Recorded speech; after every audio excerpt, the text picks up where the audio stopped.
एक और नया मामला सामने आया है जो बहुत बड़े भ्रष्टाचार से जुड़ा हुआ है, और एक भ्रष्टाचार से नहीं, लगातार बहुत सारे भ्रष्टाचारों से जुड़ा हुआ है। मैं आपका ध्यान लाना चाहता हूँ, जो क्वालिटी कंट्रोल विभाग है उस पर, जो सड़कों की या बिल्डिंग की गुणवत्ता का चेक करने का काम करता है, उस विभाग में रिटायर्ड एक एई है जिनको सलाहकार के रूप में नियुक्त किया जाता है। मैं थोड़ी सी उसके बारे में विस्तृत बात करना चाहता हूँ। निगम पॉलिसी के अनुसार अगर किसी तकनीकी सेवानिवृत्त अधिकारी को निगम में अनुबंध के आधार पर लगाया जाता है, उसकी सेवा ली जाती है, तो या तो कोई विशेष प्रोजेक्ट के लिए लगाया जाता है या कोई बड़ी योजना आती है तब लगाया जाता है। लेकिन ईडीएमसी के अंदर जहाँ भारतीय जनता पार्टी बैठी है, वहाँ नेताओं की सेवा के लिए, उनके अपने प्रोजेक्टों के लिए अधिकारियों की नियुक्ति की जाती है। उसी तरीके से यहाँ पे एएच खान, जो कि असिस्टेंट इंजीनियर के पद पर काम कर रहे थे निगम में, सेवानिवृत्ति के बाद भी, रिटायर होने के बाद भी उनको पुनः क्वालिटी कंट्रोल डिपार्टमेंट में लगा दिया गया, जो कि बहुत ही सेंसिटिव डिपार्टमेंट है, जिसके अंतर्गत तमाम सड़कों की क्वालिटी को चेक करने का मामला हो, बिल्डिंग की क्वालिटी को चेक करने का मामला हो, तमाम उसी के अंडर में आता है।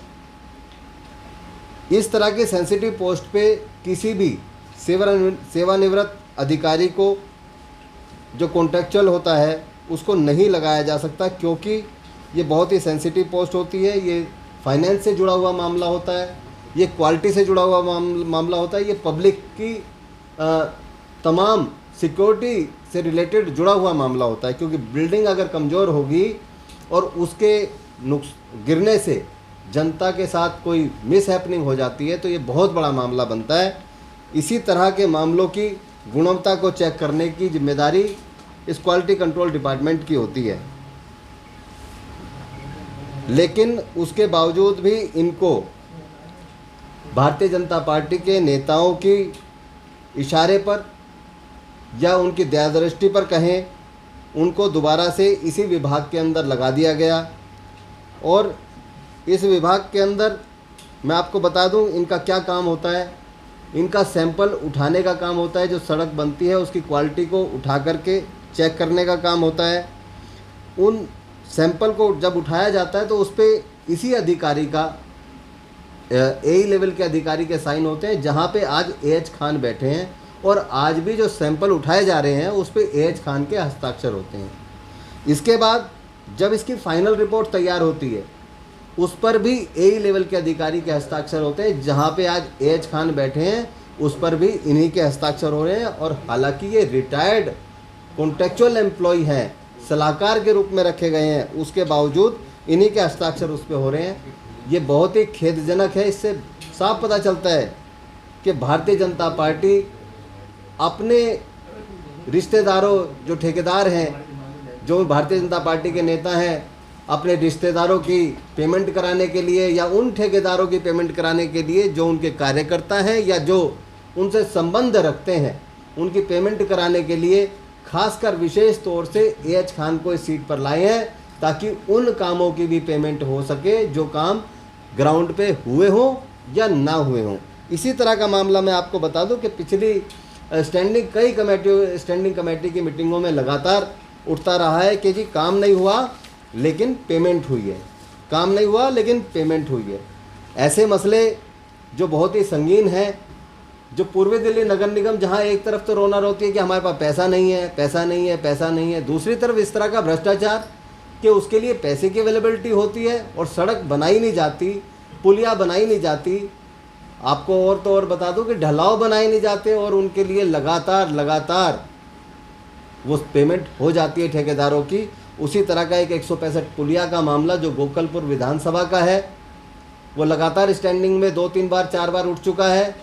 कल की स्टैंडिंग में भी वो मुद्दा उठा, हमारी पार्षद मोहिनी जिनवाल ने उठाया कि उसमें भ्रष्टाचार हुआ है। वो 165 पुलिया जो इनका निर्माण नहीं हुआ, वो क्वालिटी कंट्रोल डिपार्टमेंट ने चेक भी किया होगा। आखिर किस अधिकारी ने उसको चेक किया?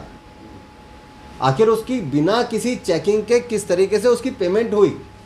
इसकी जानकारी कौन देगा, कहाँ है वो 165 पुलिया। मुझे लगता है कि भारतीय जनता पार्टी के नेता इस तरह का मुद्दा उठाते हैं और बाद में उनसे साठगांठ करके चुप्पी साध लेते हैं। आज तक इस पे किसी ने भी संज्ञान नहीं लिया कि ना तो कोई डीसी साहब वहाँ गए हैं दौरा करने, ना उन्होंने पुलिया चेक कराई। इस तरह का मामला गोकलपुर विधानसभा के अंदर ही ढलाव का था, सबौली के अंदर, जो मैंने स्वयं उठाया था।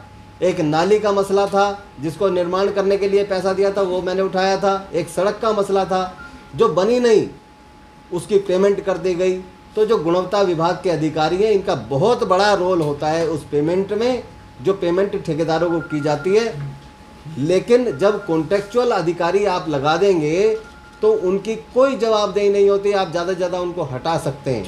तो ऐसी सीट पे इस अधिकारी को क्यों लगाया गया, पहली बात। दूसरी चीज़, जहां वो हस्ताक्षर नहीं चल सकते, आखिर इनके हस्ताक्षर क्यों चल रहे हैं, किस भारतीय जनता पार्टी के नेता की इनको शय है, ये बताया जाए, आपके माध्यम से पूछना चाहता हूं। और जो ये 165 पुलिया वाला मामला है, इसमें जो भी दोषी है उस पर कार्रवाई करी जाए। किसने इस पे साइन किए, किसने इसकी क्वालिटी को कंट्रोल करने के लिए कौन सैंपल उठा के लाया, किसने उस सैंपल के पेपर पे साइन किए, किसने उसको फुल एंड फाइनल रिपोर्ट दी, तमाम चीज़ों पे मेरा सवाल है मीडिया बंधुओं के माध्यम से कि ये बहुत बड़ा भ्रष्टाचार है। ये 4 करोड़ रुपए का टेंडर था। इस तरह के तमाम अनेकों अनेक टेंडर होते हैं और उनकी पेमेंट नहीं होती और काम वो कागजों में पूरा करके दिखा दिया जाता है। जनता के खून पसीने मेहनत की कमाई से जो रेवेन्यू जनरेट होता है ईडीएमसी का या दिल्ली सरकार का, उस पैसे को भारतीय जनता पार्टी जो ईडीएमसी के अंदर बैठी है, लगातार भ्रष्ट अधिकारियों के साथ मिलके साठगांठ करके घालमेल कर रही है, भ्रष्टाचार की कमाई कमा रही है। इस पे संज्ञान लेकर के तुरंत इस पे कार्रवाई हो। मेरा आप लोगों के माध्यम से कमिश्नर साहब से अनुरोध है कि इन 165 पुलियाओं पे जाकर के विजिट किया जाए और जो एज खान जिस पोस्ट पे बैठे हैं, जिस सीट पे बैठे हैं, उनको तुरंत प्रभाव से इस सीट से हटाया जाए और उन्होंने किस अधिकारी के या किस नेता के कहने पर उन फाइलों पे साइन किए, उन पे सख्त से सख्त कार्रवाई की जाए।